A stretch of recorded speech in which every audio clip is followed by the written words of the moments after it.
Good evening, everyone. I'd like to welcome you to this presentation by the National Park Service. This is February 6, 2023, and this is a presentation to us tonight, both those who are here in Village Hall and those that might be live streaming this event. A presentation on the final results of an integrity and condition study that was authorized by the Park Service just a few years ago with respect to the Pinehurst National Historic Landmark. A few years ago, when I became mayor and other members were voted into office, we had the idea that we needed to improve the relationship with the Park Service and understand better the guidelines that we could use as to be good stewards of the Pinehurst National Historic Landmark. And the result of it was we made some phone calls, reached out to the Park Service, and began to develop a commentary and a relationship with them that led to this particular study, which we're delighted they would have the opportunity to do. I also want to make note that we've just finished the year 2022. That would have been the 200th anniversary of the birth date of Frederick Law Olmsted on the one hand, and the 150th birth date of Donald Ross on the other. And both those gentlemen obviously were those who were in the very basic start of what became the Pinehurst National Landmark over a period of time. I want to introduce Cynthia Walton from the National Park Service in Atlanta, who will deliver this presentation with her colleagues here and introduce them to us tonight. So Cynthia, welcome. Thank you for being here and thank you for this report.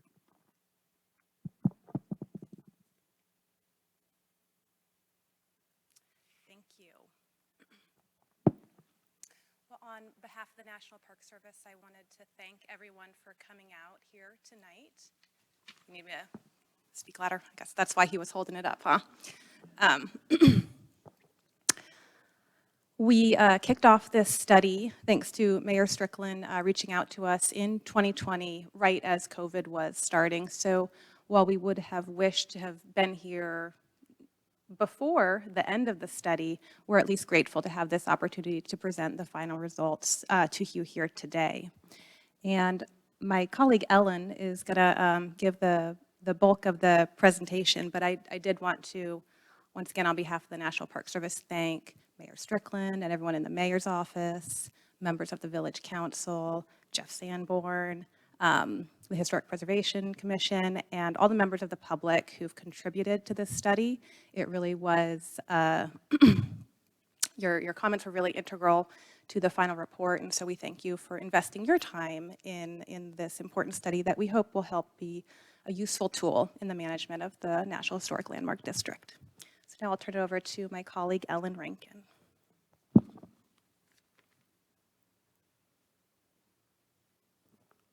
Thank you, Cynthia. Oh, look, when you're short, it works.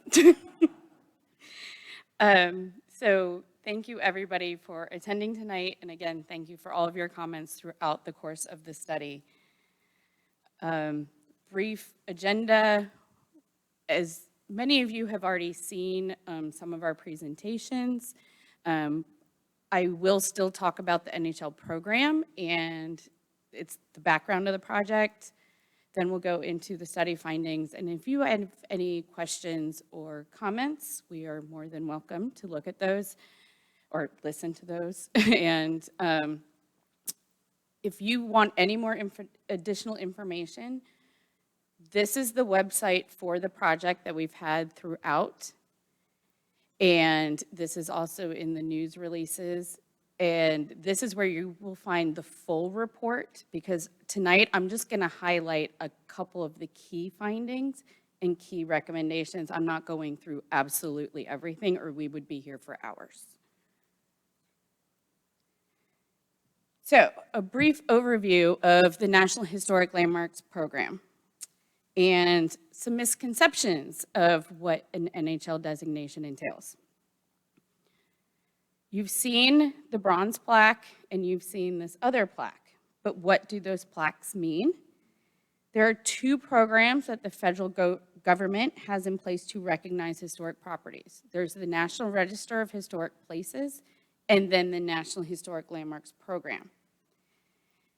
I also want to note that Pinehurst does have a local Historic District, which is not one of our programs and has its own separate overlay, which is highlighted in the report and has its own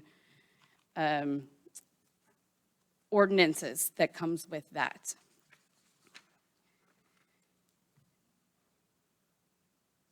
So the National Register is the broader of the two programs. That's what most people know of. And properties listed in the National Register are significant on the state, local, or national level. And they are significant just even to a community. And often it is confused with the National Historic Landmarks, which is a smaller program which all properties must be of national significance to the history of America. So here's an example of two different ones. On the right is the Duke Homestead and the Tobacco Factory, which is a National Historic Landmark. But on the other side is just a contributing property to a local historic district because it was significant to its community. And to give you a sense of the difference, out of over 90,000 properties listed in the National Register, only about 3%, or just over 2,600 properties, are National Historic Landmarks. So that makes Pinehurst special. Now, what does this mean if you are an NHL and why we're here and we're talking about a condition and integrity? So most National Historic Landmarks and National Register properties are owned by private individuals or groups, and listing or designation places no restrictions on private property owners, including state or local governments. The National Park Service can be invited to recommend, but we do not have any ownership on what would happen to a private property unless there is federal funding involved, and then there is a law that is triggered. But owners should keep it also in mind that state laws or local ordinances may also affect a National Historic Landmark. So that's why we're also highlighting that there is that local overlay that may affect the National Historic Landmark District here. And on this screen is an example of what happened to one National Historic Landmark where my colleague actually worked with. And so it's Grant Park Stadium, also known as Soldier Field, where when they changed it so much, we had to withdraw its designation as a National Historic Landmark.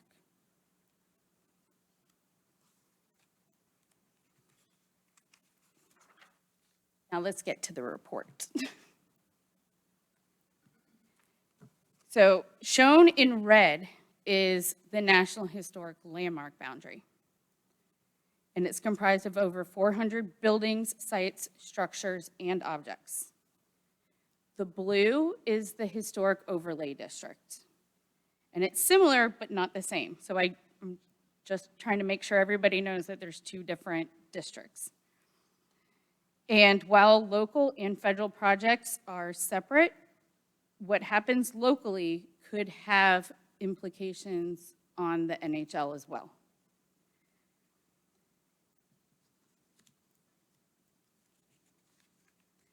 So here is the overall conclusion from our report.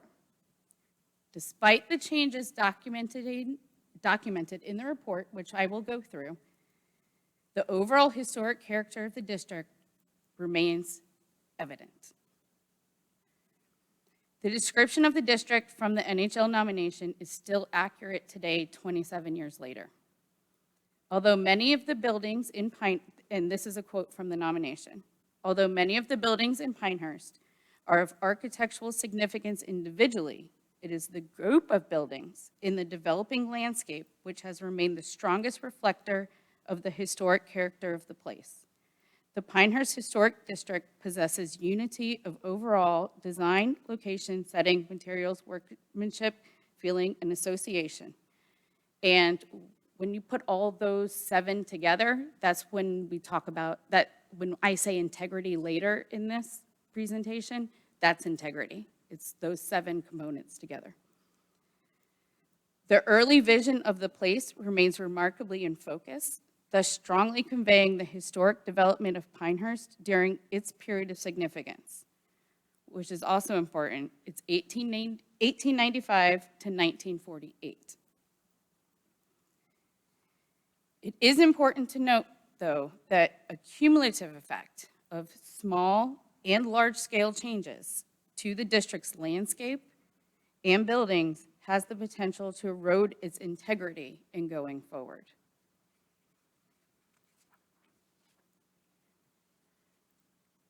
So the Village Green.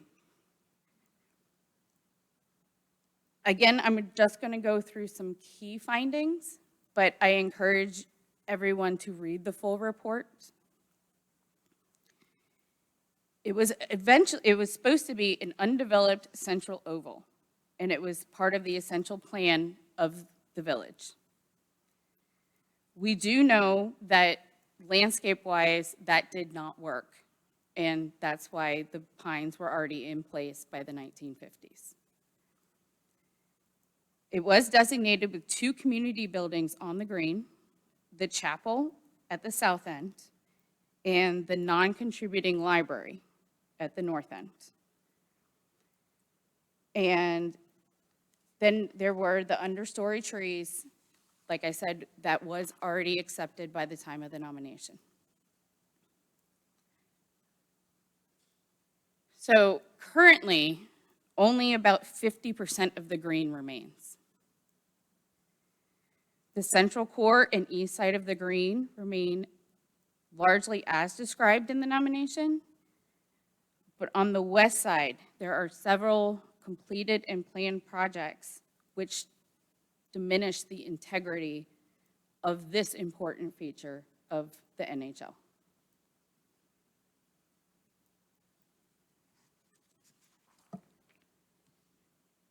And I'm talking to you all, like I know the Pinehurst, so forgive me for this. But north of the Village Green is the Village Center, and it's the commercial hub. And a street-level survey and review of the Certificate of Appropriateness records issued for projects revealed that most of the alterations have been minor and related to changes in occupancy or the particular needs of the commercial area. So this was not a high area of concern. We're going to move into the residential area. And so this shows just what was demolished since 1996 at the time of designation. And notice there on the east side of the district. Sorry, my papers. And new construction, which has been kind of peppered throughout the district. And if you really want to look in the report, you can go lot by lot and take a look at this.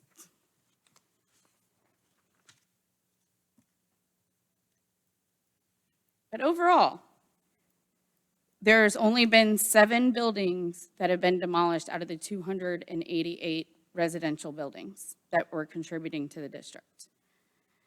The larger concern are material alterations, so not replacing wood siding with wood siding or putting stone up on wood siding, that type of information, and the subdivision of the lots.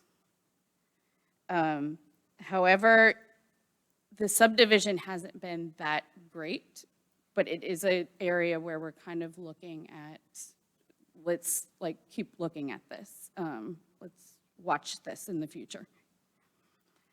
And we all love our pines, hollies, magnolias, camellias, dogwoods, and azaleas. I have them in my own yard. And they actually provide that naturalistic ornamentation that was planned for the community.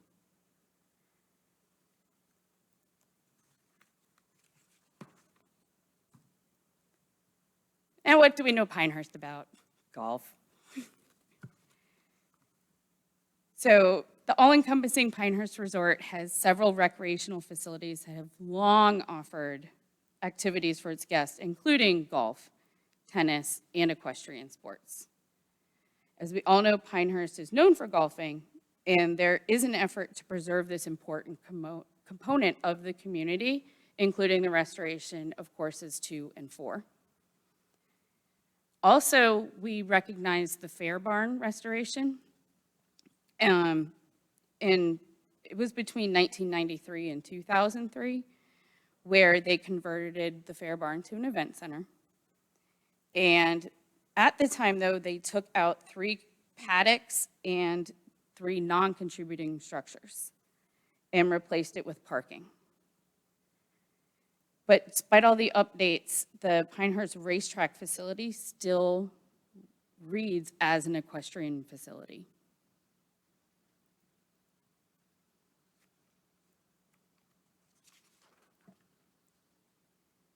So complementing the residential, commercial, and recreational functions of the Pinehurst District is a collection of cultural and institutional buildings.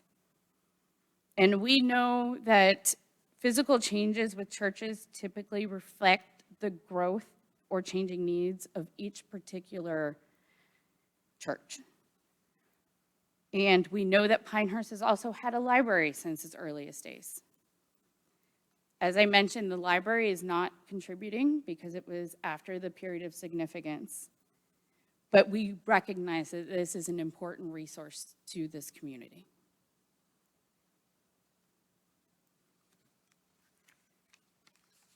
Historic infrastructure. What does that mean? So one of the reasons that Pinehurst is listed as an NHL is because of its circular patterns and its roadways and its sand and clay paths. And we're going to discuss a couple of this. Also the planting beds and the picturesque landscape. It's known for its landscape.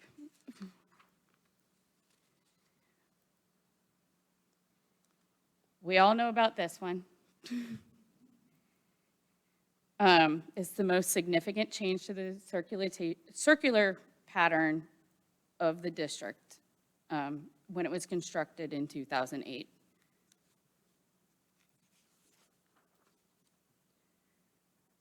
Another concerning issue is alterations to the encroachment or loss of the sand and clay paths as a result of road widening or private yard encroachment or loss of space to historic drainage. My husband's a water engineer. I totally get it too. But now let's go to the good things. So adaptive reuse, you all saved the power plant and made it a brewery. And I'm sure it's very popular.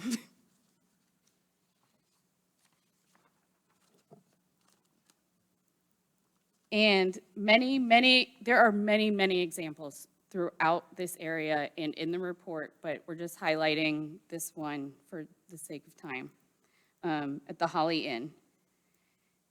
All of the resort's early hotels survived to the present except for one. And all the smaller inns and boarding houses have undergone the rehabilitation as well. And so, and then there's also other local education and protection programs that you all have implemented, including the Village Planting Guide, the creation of the Arboretum, the Historic Plaque Program, and the establishment of the Historic Preservation Commission and its design guidelines. We're always going to come back to golf. We've mentioned that these are important and their ongoing maintenance and restoration is highly commended. So in 2010, the restoration of number 2 was brought back to its natural and historical character. And in 2018, the redesign of number 4 reintroduced the Ross design course of the natural sandscape, vegetation, the low bunkers, and the widened fairway. So at the end of this report, there's a lot of recommendations, and I'm just going to highlight a couple of them. Building a relationship. You have to love the Park Service when we put this up, right?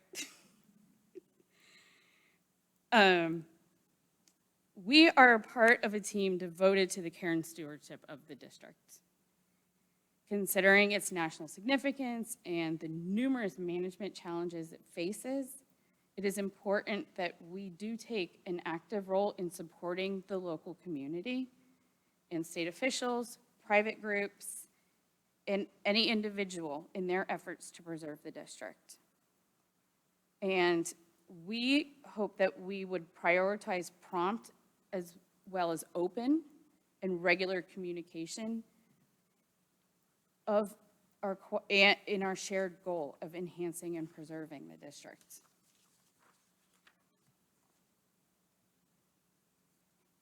So not everybody works in historic preservation, but there's so many tools out there. And we hope through this study that we can expand the public's knowledge of historic preservation agencies and organizations in achieving our objective of working with you all in preserving the district.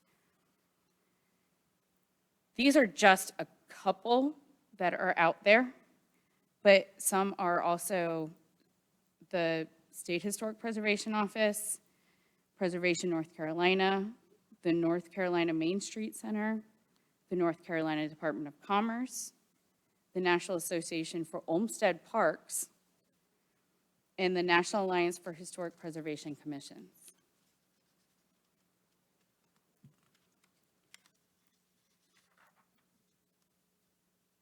For the Village Green, any further development will continue to erode the integrity of the Village Green.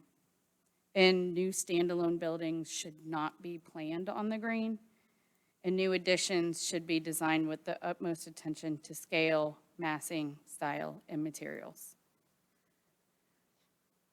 And the Park Service is here to technically assist as well.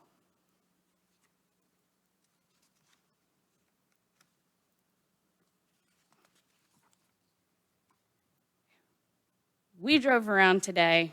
We know there's traffic in Pinehurst. And we've heard your concerns about traffic volume, pedestrian safety, special event traffic. Now we know that we're coming next year again. And the need for traffic calming to improve quality of life in the district. Vehicular traffic needs a balance with historic preservation, and that's hard to do. And since historic infrastructure is vital to the identity, this should be really at the forefront of transportation planning.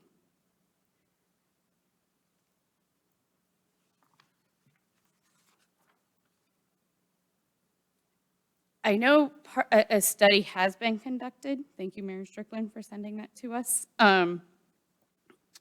But a full inventory of the original sand and clay paths and their material and conditions should be conducted to form the basis for any new effort to repair or reestablish them.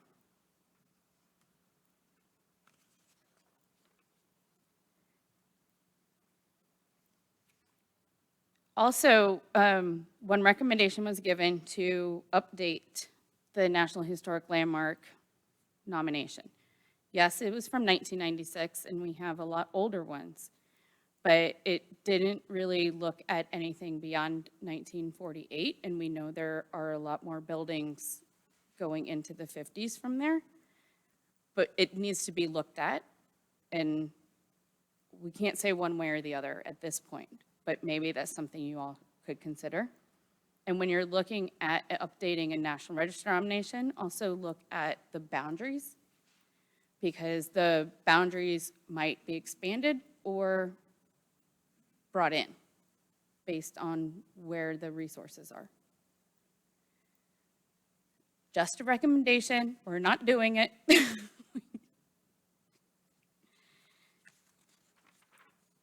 So again, I encourage you just to go on the website and look on, to review the full depth of the report. And then here's one last quote for you all.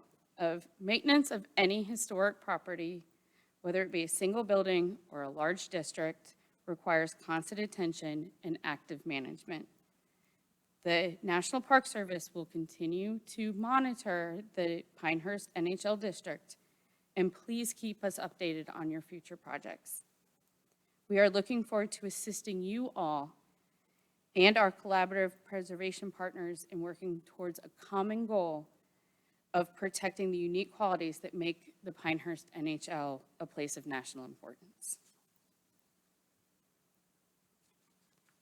And there's the website again.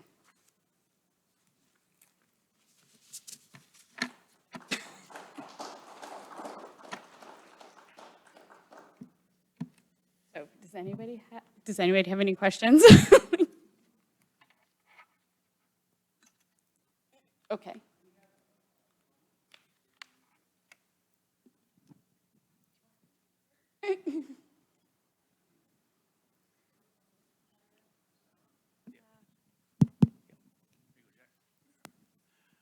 Thank you. Welcome and very interesting.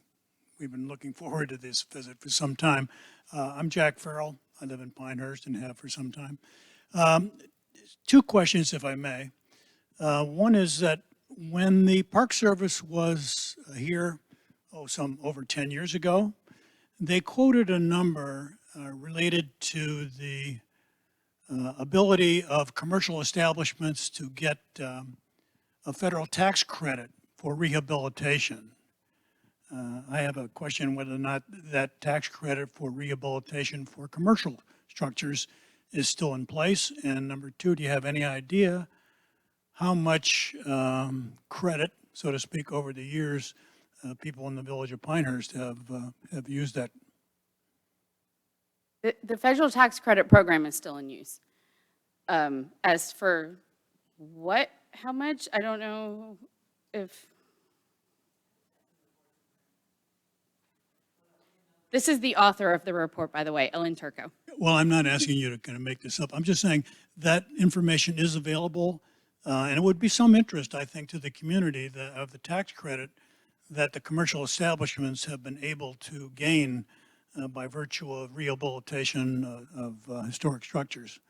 I think they quoted, this is well over 10 years ago, that $1 million of tax credit had been utilized. The second question is really the elephant in the room related to the traffic circle. And I thought I'd bring it up. The question is, does the Park Service have a position relative to the traffic circle and potential changes to the traffic circle over the years? Which traffic circle? Not the small traffic circle, the large traffic circle. So that is a project still in process, and so that is going through consultation right now. And so we are not prepared to give an official position on that because we are also not a consulting party. Okay. But it is, even though it is outside the period of significance for the district, it was listed in the nomination as that it did not detract from the circulation patterns. Right. Okay. Fair enough. Thank you.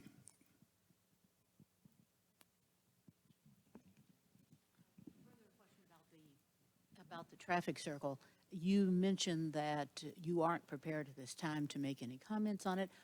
Will you be prepared at some time in the near future to make any comments, or is that something that's just, you wait to see what we do and then comment after the fact?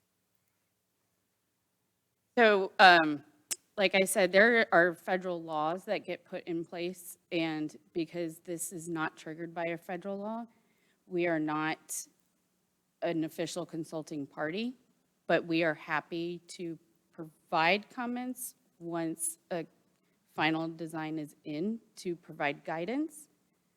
But at this point, we're just not ready to do anything. Yeah. There you go. So when there's any federal funding, licensing, or permitting involved, we have an official role in the project. As far as we understand from talking to those involved, this particular project doesn't trigger what's called Section 106 of the National Historic Preservation Act. So it wouldn't be the place of the National Park Service to issue any kind of statement or position. However, if someone were to ask us, hey, what is your opinion of this? We would be able to respond. So if that happens, we'd be happy to join in the conversation and try to provide assistance in the best way we can, but we wouldn't be simply making a statement on our own. If that makes sense. I have an additional question. You mentioned a couple of times that the library building, what was the phrase, is not contributing to the status. Does that mean that changes could be made to that building that would not significantly impact the status? So while the building is non-contributing, it is still part of the village green, and that is a contributing landscape. And so building upon the village green would be something that we would be concerned about. Even to enlarge, let's say, or modify the existing structure for the existing purpose? Yes.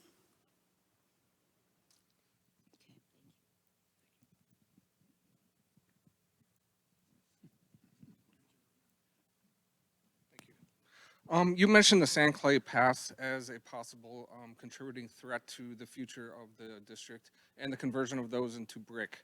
My question is, are there any kind of grandfather type things in place where you cannot then get sued or liable for ADA compliance when it comes to that walkability?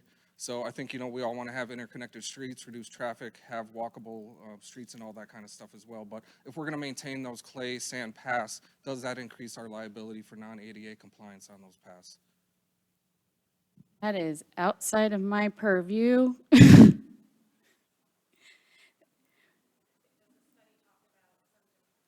Ellen, do you?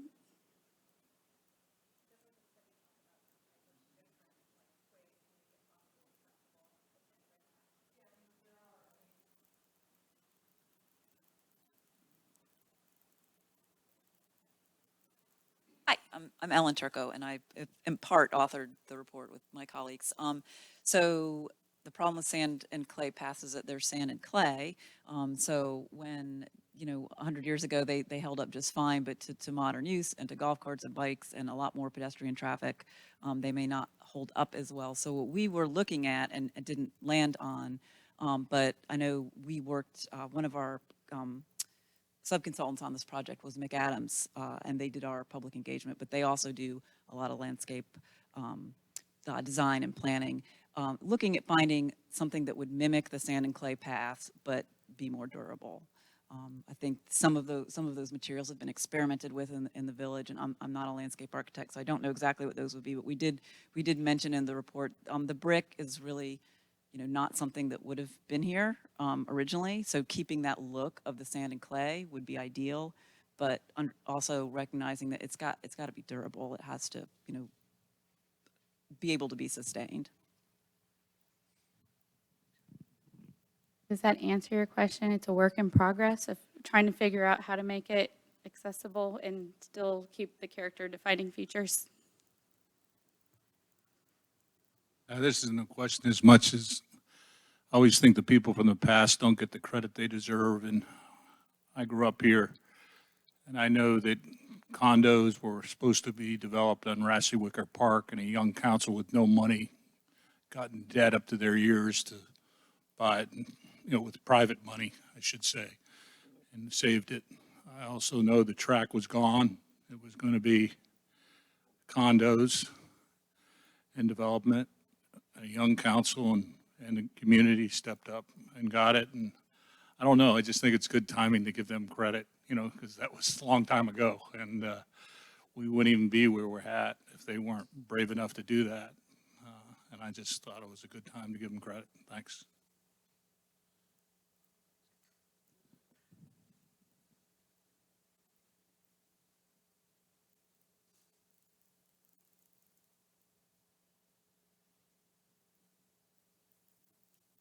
No other questions. I think we're done. And if you go on the website, my email is on there about 7 times. So you can always email me. And Jeff has my phone number.